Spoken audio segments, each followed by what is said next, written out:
할렐루야. 호세아 13장 말씀, 호세아 13장 말씀, 하나님께서 우리에게 희망의 말씀을 주시기도 하고 또 진노의 모양들을 보여주시기도 합니다. 하나님께서 우리에게 진노를 붓고자 하는 것이 아니라 원래 우리에게 구원의 은혜와 능력을 허락하셨는데 우리의 행위가 악해서 하나님 주신 축복을 받을 수 없는 그런 모습을 이 말씀을 통해서 보여주십니다. 사랑하는 성도 여러분, 하나님께서는 여전히 기다리고 계시고 또한 돌이키기를 원하시는 줄 믿고 주님 주신 그 축복을 회복하기를 주 이름으로 축원합니다. 13장 1절에 에브라임이 말을 바라면 사람이 들었도다 했습니다. 에브라임이 말을 바라면 했습니다. 에브라임이 그런 권세가 있었다. 입의 권세가 있었다. 에브라임의 말을 통해서 다른 나라들이 벌벌 떨 만큼 그런 능력과 힘을 주셨다. 권세를 주셨다. 하나님께서는 우리에게 처음 에덴 동산을 허락하실 때도 온 세상을 다스리고 정복하고 땅에 충만하라고 명령하셨습니다. 그것은 축복이자 명령이었습니다. 그런데 결국 인간들이 뭘 선택하느냐? 선악과를 선택합니다. 선악을 알게 하는 나무를 선택함으로 말미암아 하나님 주신 축복을 온전히 누릴 수가 없었습니다. 에브라임에게도 이스라엘에게도 하나님께서 그들에게 입의 권세를 주시고 모든 나라를 다스릴 수 있는 다윗의 왕조 때에 또한 솔로몬의 왕조 때에 그보다 더 큰 나라가 없을 만큼 많은 나라들이 찾아와서 조공을 바치는 그런 권세를 허락하셨습니다. 하지만 결국 솔로몬은 우상으로 말미암아 망하게 되는, 우상 앞에 엎드림으로 말미암아 망하게 되는 그런 비참함으로 끝나게 됩니다. 오늘 본문의 말씀도 결국 이스라엘이 하나님께 받은 그 은혜를 어떻게 하느냐? 에브라임이 말을 바라면 사람이 떨었도다. 그런 권세를 주셨는데 저가 이스라엘 중에서 자기를 높이더니 바알로 인하여 범죄함으로 망하였거늘 했습니다. 결국 우상을 섬기는 것 때문에 하나님을 배반하고 우상을 섬기는 말미암아 하나님 주신 영화를 차버렸다라는 거죠. 하나님께서 우리에게 영광과 은혜를 주시지 않은 것이 아니라 존귀를 주시지 않은 것이 아니고 주셨는데 그것을 차버리고 그것을 배반했다라는 겁니다. 우리에게 인생을 허락하신 이 시간과 이 생명과 이 호흡과 이 자연 모든 만물이 하나님께서 우리에게 존귀와 영화로 주신 것들이다라는 겁니다. 똑같이 세상에 태어나서 똑같이 하나님의 영광을 누리고 살아갑니다. 그런데 우리가 인생 가운데 뭘 더 섬기느냐, 뭘 더 사랑하느냐, 그것이 하나님께서 우리에게 허락하신 존귀를 차버리는 모습이 될 수 있다는 겁니다. 2절에 이제도 저희가 더욱 범죄하여 그 언어로 자기를 위하여 우상을 부어 만들되 자기의 공교함을 따라 우상을 만들었으며 했습니다.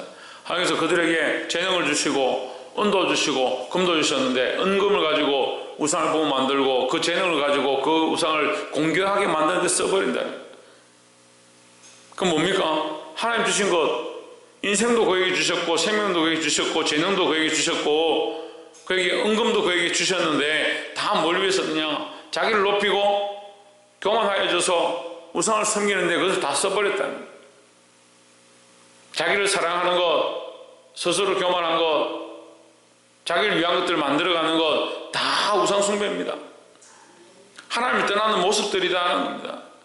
우리는 인생 가운데 복됨을 누릴수록, 삶을 누릴수록, 깨달아갈수록 누구를 알아야 되냐? 하나님을 알아야 된다는 겁니다. 우리에게 지혜가 뭡니까? 하나님을 아는 겁니다. 하나님 아는 것. 인생의 지혜는 하나님을 아는 겁니다. 자기 스스로 높아지고 자기 스스로 다 가지고 있다, 자기가 다 했다라고 생각하는 것이 결국 하나님 주신 것을 잊어버리는 것이다. 창조의 원리를 잃어버리는 것이고 에덴 동산을 우리에게 다 허락하셨지만 모든 것이 너에게 다 가하지만 선악과를 먹는 나무는 먹지 마라. 선악을 알게 하는 나무는 먹지 마라. 하나님께서 모든 것을 다 허락하셨는데 하나님 주셨는데 그걸 잊어버리고 자기가 하고 싶은 걸 선택하는 겁니다. 선택은 본인이 한 거죠. 하지만 그 선택하게 하신 그 삶의 그 인생의 생각과 지각과 몸은 누가 주셨냐? 하나님 주셨습니다. 그럼 하나님 주신 것을 뭘 하느냐? 또 거룩한 것을 하고 충만하고 땅에 번성하고 땅을 다스리고 내 가정을 일으키고 내 삶을 하나님 앞에 부지런함으로 정결함으로 세워야 하는데 하나님 주신 것을 잊어버린다. 공교함으로 우상을 부어 만들었으며 그것은 다 장색이 만든 것이언을 저희가 그것에 대하여 말하기를 제사를 드린 자는 송아지의 입을 맞출 것이라 하도다 했습니다. 송아지에게 입을 맞춘다. 이 송아지와 관계를 한다는 겁니다. 하나님과 연결되어지고 하나님과 입 맞추고 하나님으로부터 말씀을 공급함 받고 하나님 주신 말씀으로 말하는 자들이 되어야 되는데 세상에 입 맞추고 세상에 배반하고 3절의 이름으로 저희는 아침 구름 같으며 쉽게 사라지는 이슬 같으며 타작마당에서 강풍에 날리우는 죽정이 같으며 굴뚝에서 나가는 연기 같으리라 했습니다. 하나님께서 주신 것을 우리가 기억하면 영원할 건데 하나님의 주신 은혜로 말미암아 영원한 소망을 품고 이 땅에 또한 우리가 더욱 기쁨과 즐거움을 누리고 살아갈 수 있을 건데 인생이 누구를 자꾸 잊어버리냐? 하나님 자꾸 잊어버린다. 하나님 주셨음을 잊어버린다는 겁니다. 자기 스스로 높아지지 말고 하나님 주셨음을 회복하기를 주의 이름으로 축복합니다. 4절에 이 두 번째 말씀이 그렇게 연결됩니다. 그러나 내가 애굽 땅에서 나옴으로부터 나는 내 하나님 여호와라. 나밖에 내가 다른 신을 알지 못할 것이라 말 것이라. 나 외에는 구원자가 없느니라 했습니다. 쭉 얘기해서요. 9절에 보면 13장 9절에 이스라엘아 내가 패망하였나니 이는 너를 도와주는 나를 대적함이니라 했습니다. 네가 망한 이유가 다른 데 있지 않다. 네가 후퇴하게 된 것이 다른 데 있지 않다. 하나님을 대적했다. 하나님을 떠났다 하는 겁니다. 그 첫 번째는 하나님 우리에게 복을 주셨습니다. 근데 그 복을 누가 찾느냐? 우리가 찾다. 네가 찾다. 왜 찾느냐? 하나님을 기억하지 아니하고 네가 높아져서 하나님처럼 되고 바알을 하나님처럼 섬기고 너를 사랑한 것 때문에 하나님께서 너를 떠났다라고 하는 겁니다. 그래서 9절에 이렇게 얘기하죠. 이스라엘아 내가 패망하였나니 너의 패망이 뭐냐? 너의 패망의 이유가 뭐냐? 이는 너를 도와주는 나를 대적함이니라. 하나님을 대적하고 하나님을 떠나는 것이 너의 패망의 근원이다 라는 겁니다. 그럼 하나님께서 우리에게 패망의 근원을 왜 말씀하시냐? 패망했으면 끝나면 되죠. 패망했으니까 너 이제 뭐 나하고 무슨 상관이냐? 너 끝났다 이렇게 하면 되는데 하나님 왜 계속 우리에게 패망했다? 너는 망했다. 너는 끝났다 라고 말씀하시느냐? 돌이키라고 하는 거죠. 돌이키라고 하는 거죠. 네가 왜 패망했는지, 왜 넘어졌는지, 왜 지금 망할 수밖에 없는지 그것을 보고 돌이키고 하나님 앞으로 돌아와라는 겁니다. 우리가 돌이키고 하나님 앞으로 돌아오면 하나님께서 우리를 다시 건지시고 다시 살리시고 다시 일으키기를 원하신다는 겁니다. 이 원래 하나님의 마음을 볼 수 있기를 주의 이름으로 축복합니다. 14절에 내가 저희를 음부의 권세에서 속량하며 했습니다. 13절을 보면 해산하는 여인의 어려움이 저에게 임하리라. 저는 어리석은 자식이로다. 때가 임하였나니 산문에서 지체할 것이 아니니라 했습니다.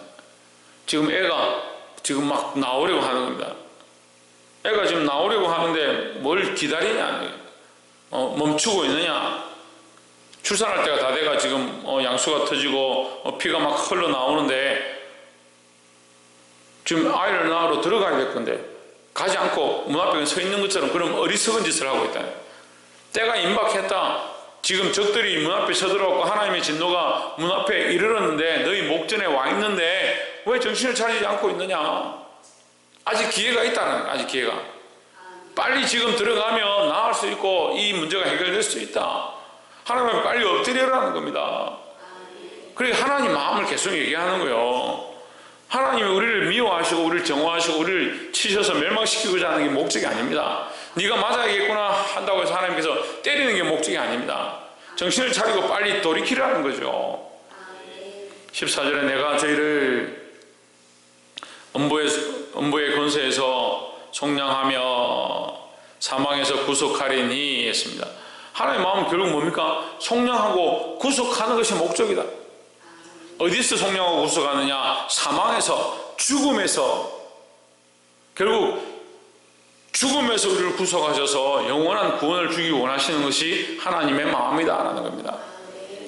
이스라엘이 범죄했다 하더라도 하나님의 백성이고 하나님의 선민이고 하나님과 언약되어진 백성, 하나님께서 버리고자 하시는 것이 아닙니다. 우리도 마찬가지입니다. 예수 그리스도의 십자가로 말미암아 무엇을 이겼느냐? 이 죽음과 사망을 이겼다라는 겁니다. 이 말씀은요, 지금 호세아 13장 14절 말씀은 고린도전서 15장에서 사도 바울이 다시 인용합니다. 사망은 너희 쏘는 것이 어디냐? 음부에 너희 이기는 것이 어디냐? 했습니다. 사망과 음부는 이길 수가 없다. 왜? 예수 그리스도의 십자가 앞에 사망과 음부는 이미 파괴되었고 끝났다라는 겁니다. 그러니까 죽음이 우리를 덮을 수 없고 죽음의 두려움이 우리를 끝낼 수 없다는 것을 우리가 알아야 합니다. 우리는 예수 그리스도로 말미암아 영원한 구원을 바라본다. 영원한 생명을 바라본다. 영원한 생명이 있기 때문에 이 죽음은 이제 끝났다라는 거죠.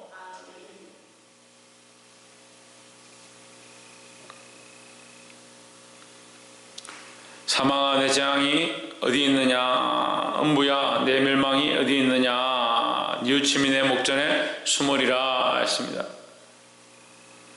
우리가 회개함으로 하나님 앞에 돌이킴으로 하나님께서 우리를 속량하기 원하신다는 겁니다. 사랑하는 성도 여러분, 이 하나님의 마음을 우리가 읽을 수 있어야 합니다. 물론 계속해서 심판에 대해서 말합니다. 계속해서 멸망에 대해서 말하고 계속해서 포로로 끌려가는 것에 대해서 이 본문에도 말하고 있고 이 말씀을 통해서 계속 얘기하고 있습니다. 호세아는 계속 징계하고 심판하겠다고 하십니다. 그런데 왜 하나님은 호세아를 보내서 고멜을 데려오라 합니까? 대가를 주고 그를 데려와서 다시 너희 아내로 삼으라 합니까? 엄나는 여인을 자기 아내로 삼으라고 말씀하십니까?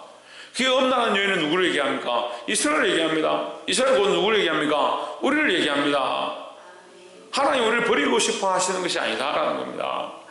우리를 치는 것에 목적이 있고 우리에게 멸망의 목적이 있는 것이 아니라 우리를 살리는데 우리에게 영원한 은혜를 주시는데 목적이 있다라는 겁니다. 사랑하는 성도 여러분, 오늘 이 호세아 13장 이 본문의 말씀이 끝나가면서 십자가의 은혜를 가르쳐주고 있습니다. 십자가는 죽음의 표시입니다. 하지만 죽음의 표시라는 것은 그리스도께서 그 죽음의 표시 가운데 죽음의 대가를 지불하셨다. 그 십자가에서 죽으셨다는 것을 기억하게 하는 겁니다. 주께서 우리를 위해 십자가에 죽었다는 것은 그 사망의 대가를 지불해버렸다. 사망의 대가를 지불했으니까 사망이 다시 우리에게 청구할 게 없다. 사망아 너희 쏘는 것이 어디냐? 너희 정죄하는 것이 어디냐? 너희 청구하는 것이 뭐냐? 우리에게 죽으라, 너는 죽어야 된다라고 할 때 우리는 그리스도로 말미암아 그리스도께서 이미 너에게 죽음의 대가를 지불했지 않느냐? 왜 나에게 죽음을 청구하느냐? 할 수 있다는 거죠. 그러니까 우리는 뭘 가집니까? 영원한 구원과 영원한 부활에 대한 소망을 가질 수 있다는 겁니다. 어떻게 가집니까? 믿음으로 가집니다. 믿음으로 가지기 위하여 연결되어지는 것이 뭡니까? 회개하고 돌이키는 것입니다. 세상을 향해 있던 우리의 생각들과 하나님 주신 것들을 가정한 것으로 바꿔버린 우리의 이 삶들을 내려놓고 하나님께로 돌이킬 때 이 사망과 죽음을 이기고 영원한 소망을 바라볼 수 있는 줄 믿습니다. 사랑하는 성도 여러분, 인생이 어리석어서 하나님 뜻을 다 보지 못하고 우리 앞에 주어진 것들을 자꾸 그것만 바라보고 맹목적으로 끌려가고 있는 그런 모습을 깨닫게 됩니다. 하나님의 마음을 알아야 합니다. 하나님께서 왜 우리에게 이런 문제들을 주시고 우리에게 이런 시험들을 주시고 이것을 이기기 원하시는지 우리가 그것을 알고 하나님의 마음을 알고 하나님 앞으로 돌아와서 이 속량과 씻음을 받고 영원한 소망을 품을 수 있는 저와 여러분 되시기를 주의 이름으로 축복합니다. 기도하겠습니다.